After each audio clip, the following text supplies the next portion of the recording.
The four major regions: China, Korea, Europe, and North America. TSM with the 3 for 0. Double lift. How can TSM find the first kill? Speaker's gonna get in. That is a 5-man sweep. If You're dead. I don't fancy that at all. Haunter's gonna get the trade kill. He's gonna turn back around to broken. The three major regions: China, Korea, and Europe.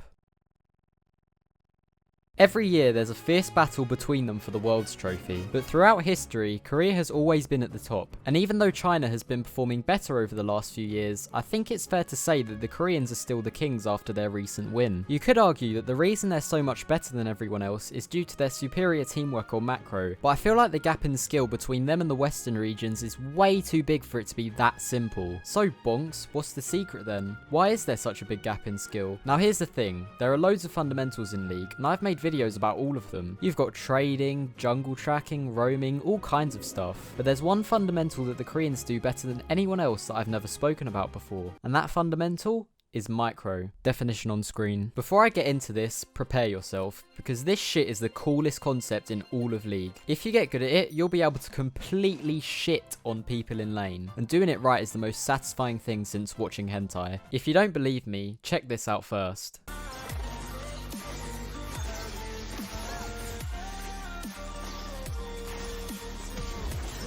I mean, come on, he was basically dodging the Kaiser's auto attacks. How sick is that? But let's be real for a sec, these guys are Korean pros, they aren't human. This video isn't going to immediately make you that good, but what this video will do is show you how you can get that good, so if you're hard stuck in whatever rank right now, or if you're just looking to take your gameplay to the next level, you're watching the right video. Before we get into it, I just wanted to welcome any people who are new to my channel. This video is part of a series called League Lab, which I made to teach you how to play like a diamond player. So if you like the sound of that, check out my other videos, and maybe drop a sub if you like my content. Or if you just want to help fund my crippling skin addiction.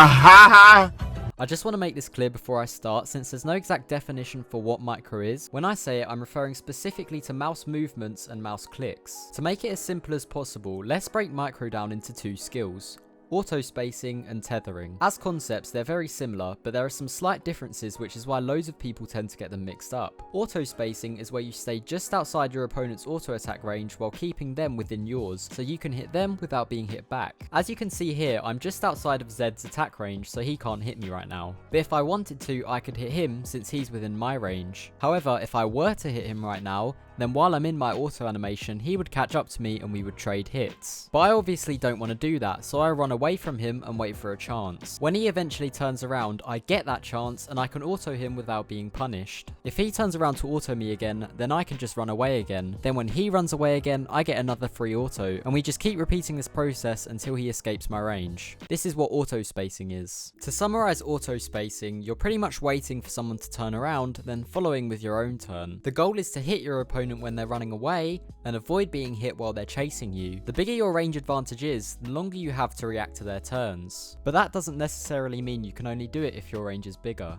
In the clip I showed you before, Xayah was able to auto space Kaiser even though they have the same range. But how? By predicting when Kaiser would turn around, then turning before her, she could get a hit off while Kaiser was busy clicking over here to get away. The difference is, in my clip I was reacting to the turns, while Xayah was predicting them. And in case you didn't realise, you can make use of it in melee matchups too, especially when you have bigger range. I'll talk about how to get better at doing it along with tethering in a minute. Tethering is much simpler than auto spacing, but still just as difficult to execute. There are two types of tethering. The first is where you stand just outside your opponent's ability range and try to move in and out of it to bait their abilities out. In this example, you can see that I'm moving towards Syndra, then just as I get into her Q range, I walk away and she misses it. Now her Q is on cooldown and I have an opening to play aggressive. When you tether someone, you want to keep moving backwards and forwards into their range until they throw the spell. Your aim is to not get too close while also not getting too far away from them. Then then ultimately you want to dodge their ability. Baiting abilities out gives you openings to play aggressive, and it also attacks your opponent's mana pool, although to be honest it's season 11 and mana might as well not even be a thing anymore, so I don't even know if it's worth mentioning. You can only make use of the second type of tethering when you have an opening. I made a video about openings before, but in summary, an opening is an opportunity to play aggressive, and whenever any of these conditions are met, it means you have an opening. If you want more info on that, go watch this video. The second type of tethering is where you move backwards and forwards to keep your opponent on the edge of your ability range. The aim is to be only just close enough to hit them. In this example, you can see that I'm walking forward to keep Syndra within my Q range, but not trying to get too close or too far away from her. My goal here is to threaten to Q her for as long as possible, then as soon as my opening window runs out, which is when her Q comes back up, I'll throw my Q at her, then go back to the first type of tethering to try and bait her Q again. This allows you to scare your laner away from minions to deny last hits, and it also helps you land your poke spells. All that time while Syndra's Q was on cooldown, she couldn't walk up to the minions as long as I had my Q, which is why I held onto it for as long as possible. If I just threw it instantly, she could walk up and farm for free. Laning in a nutshell was pretty much just using the first type of tethering to create openings,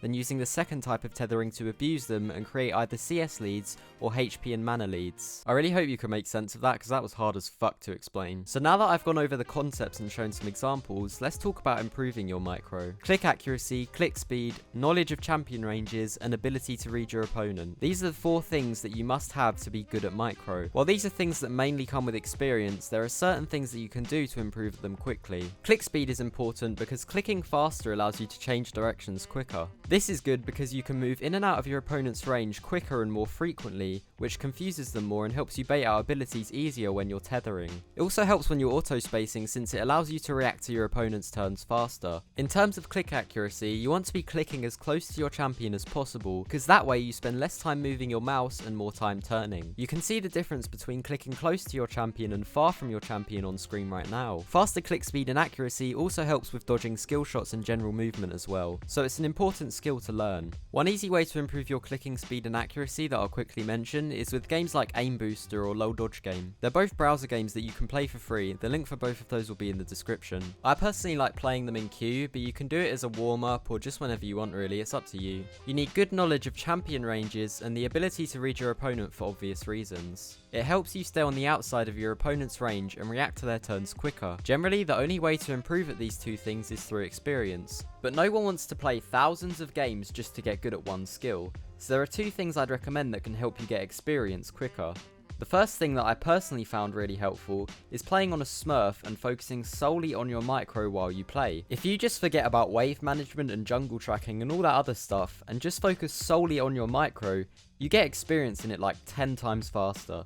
Trust me, it's OP. The second thing allows you to work on all 4 of the key skills you need for micro at once and improve insanely fast. That second thing being custom 1v1s. In an ideal world, you'd be able to hop into a custom game with one of your friends and start duking it out right away. Now, I don't know about you, but a lot of my friends have this weird thing going on where they're functioning members of society or something. I'm not really sure what it means, but they don't know what League of Legends is. So to deal with this problem, I made a community Discord server. For anyone that's here for the sole purpose of improving their micro, I added a 1v1 channel to the server where you can find people to play against. I don't know if this is actually going to work, so it's kind of just an experiment, but if you want to get in on this experiment, or if you're just interested in joining me on my quest to world domination, the link to the server's in the description. Hopefully as we get more people, it should be easier to find 1v1s, but you never know, the server could just die, so we'll have to wait and see. If there's already a specific server for this, then someone let me know in the comments because I haven't heard of one. Finally, but also most importantly, you need to be conscious of your micro while you play. As long as you actively try to use tethering and auto spacing in game, you will get better at it. As I said, most lower rank players don't even attempt to do it in the first place, which is one of the reasons so many players get stuck. Do the drills I said, keep micro in mind when you play, and if you really get stuck, watch replays of the top Chinese or Korean mid laners for the best examples. If you're aiming to climb to Diamond this season, watch the rest of the League Lab series. Also, hit like and subscribe if you think Ari is hot. In a bit.